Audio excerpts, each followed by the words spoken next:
Hello guys, welcome to my kitchen channel. आज આપણે બનાવવાના છીએ આલુના પરાઠા। તો ચાલો ફટાફટ રેસીપી સ્ટાર્ટ કરી લઈએ। અને જો તમને અમારી રેસીપી ગમતી હોય તો લાઈક અને સબસ્ક્રાઈબ કરવાનું ભૂલતા નહીં। તો એક મોટા વાસણમાં એક મોટો વાટકો ભરીને આપણે ઘઉંનો લોટ એડ કરીશું। તેમાં એક મોટી ચમચી મીઠું એડ કરીશું, એક ચમચી આપણે તેલ એડ કરીશું અને મિક્સ કરીશું। ત્યારબાદ આપણે થોડું પાણી એડ કરીશું અને આપણે લોટને આપણે બાંધી લઈશું। તો તમે જોઈ શકો છો કે લોટ એકદમ સરસ રીતે બંધાઈ ગયો છે। તો હવે આપણે તેને 10 મિનિટ માટે રેસ્ટ માટે મૂકીશું। તો આપણે ત્યાં સુધી આપણે સ્ટફિંગને તૈયાર કરી લઈએ। તો એક બાઉલમાં આપણે 6 થી 7 બટેટા બોઇલ કરેલા આ રીતે હાથેથી મસળી અને એડ કરીશું। તો બધા જ બટેટાને મેં હાથેથી મિક્સ કરી લીધા છે।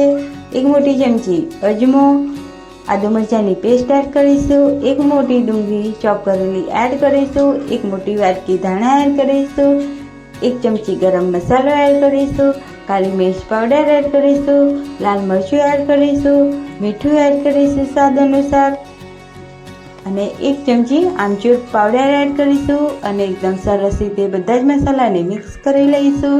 તો તમે જોઈ શકો છો કે એકદમ સરસ રીતે મસાલા એકદમ સ્ટફિંગ આપ્યું છે તે એકદમ રેડી થઈ ગયું છે। તો હવે આપણે જોઈ લઈએ કે 10 મિનિટ થઈ ગઈ છે અને એકદમ સરસ રીતે લોટ આપણો એકદમ સોફ્ટ થઈ ગયો છે। તો હવે આપણે તેની પર તેલ એડ કરીશું અને લોટને એકદમ સરસ રીતે મસળી લઈશું।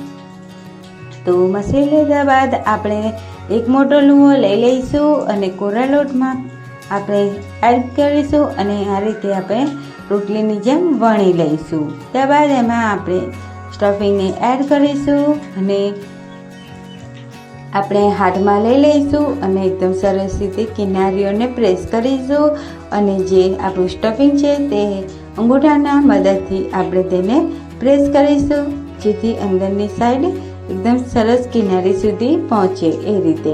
તો આપણો તમે જોઈ શકો છો કે ઉપર એકદમ આપણા વધારાનો જે લોટ છે આપણે તેને કાઢી લઈશું અને હાથેથી આપણે પ્રેસ કરીશું આ રીતે કિનારીને અને કોરા લોટમાં આપણે એને ફરીથી એક વખત પ્રેસ કરીશું। તો કિનારી એકદમ સરસ રીતે પ્રેસ થઈ ગયા બાદ હવે આપણે તેને આપણે પાટલી પર લઈ લઈશું। તો તમે જોઈ શકો છો કે એકદમ સરસ રીતે આપણો પરાઠો બનીને રેડી થયો છે। હવે આપણે તેને પાટલી પર લઈ લીધા બાદ આપણે હવે વેલણની મદદથી કિનારી ઉપર આ રીતે હલકા હાથેથી પ્રેસ કરીશું એકદમ। તો તમે જોઈ શકો છો કે આપણા આલુના પરાઠા એકદમ પણ ફાટ્યા નથી, કિનારી એકદમ સેફ છે આપણી। તો આ રીતે આપણે બનાવી લઈશું અને બધા જ પરાઠાને હું આ રીતે વણી લઈશ। હવે આપણે એક બાજુ આપણે તવી ગરમ કરવા મૂકી દીધી છે। તો હવે આપણે પરાઠાને આપણે એડ કરીશું, શેકી લઈશું। તો આપણે પરાઠો આ રીતે મૂક્યા બાદ આપણે તેલ એડ કરીશું અને એકદમ સેફલી આપણે તેને બીજી બાજુ ફેરવી લઈશું। તો તમે જોઈ શકો છો કે આપણા પરાઠા એકદમ સરસ રીતે બની રહ્યા છે।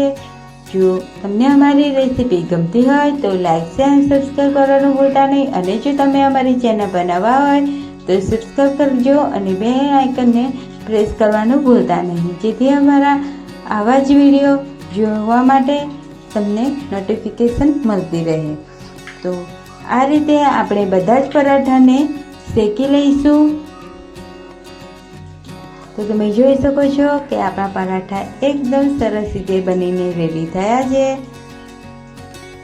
તમે સાંજે કે સવારે જરૂરથી બનાવી શકો છો, ફટાફટ બની જાય છે। તમે બાળકોને નાસ્તા માટે પણ ટિફિનમાં આપી શકો છો। તો જરૂરથી ટ્રાય કરજો અને મને કહેજો કે તમને આ રેસીપી કેવી લાગી ફ્રેન્ડ્સ। તો બધા જ પરાઠા આપણા બનીને રેડી થઈ ગયા છે। તો ચાલો ફટાફટ હવે આપણે તેને સર્વિંગ પ્લેટમાં સર્વ કરી લઈએ।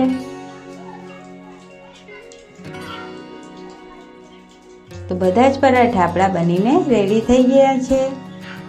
તો હું તમને બતાવી દઉં કે આપણા પરાઠા કેવા બનીને રેડી થયા છે।